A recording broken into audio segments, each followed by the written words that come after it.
that usually signaled a bill collector or a wrong number.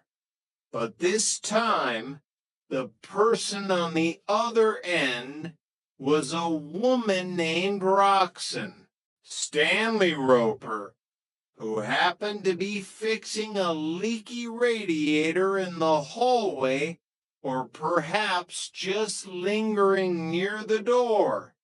Answered the call. "Hello, Roper's Rentals, where your deposit goes to die," Stanley grumbled. "Is Jack there?" The voice purred.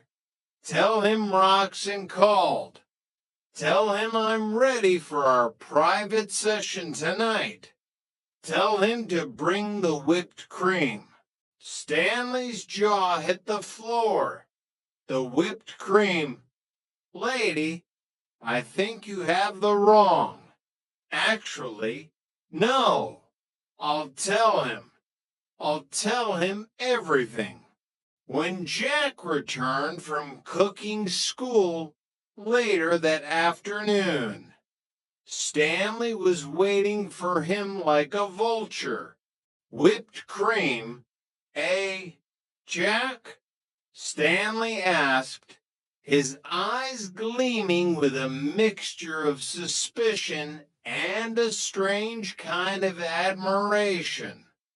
"I didn't know you were so culinary in your personal life. Mr. Roper, I have no idea what you're talking about," Jack said, trying to push past him. "Roxanne called. She's ready for the private session. And don't forget the dairy products."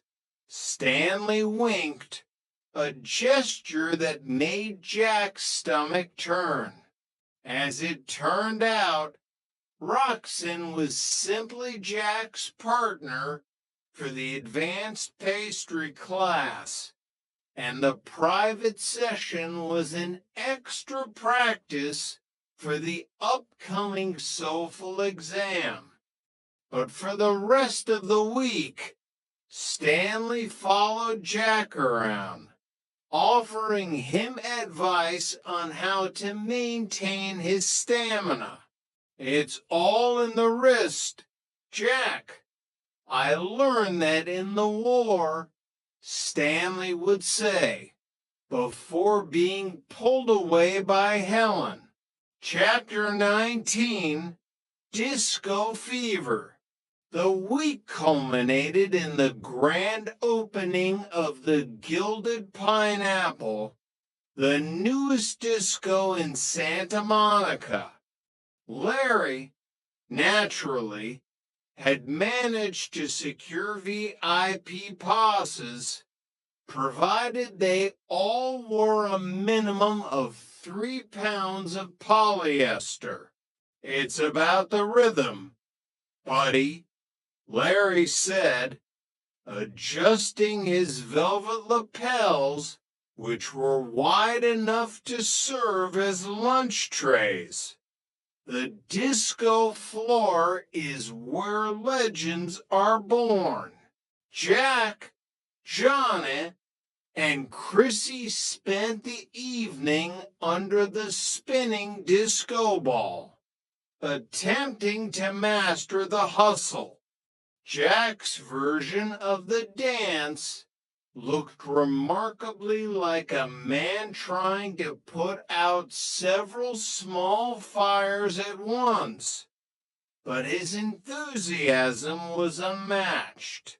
The highlight of the night was a dance contest. Larry, convinced he was the second coming of John Travolta, dragged a reluctant Jack onto the floor. "We're the Tripper Dallas duo," Larry announced to the crowd. They didn't win. In fact, they were asked to leave when Jack's enthusiastic spin sent a tray of martinis flying into the DJ booth. But as they walked back to the apartment, their clothes smelling of smoke and expensive cologne, they couldn't stop laughing. Chapter 20, The Sunday Roast. The final chapter of this coastal saga began with an ambitious plan. Jack decided to host a traditional Sunday roast to celebrate their survival of the past month. He spent the entire morning in the kitchen, surrounded by root vegetables and a 16-pound prime rib. "It's going to be perfect," Jack declared, basting the meat with an intensity that bordered on the religious.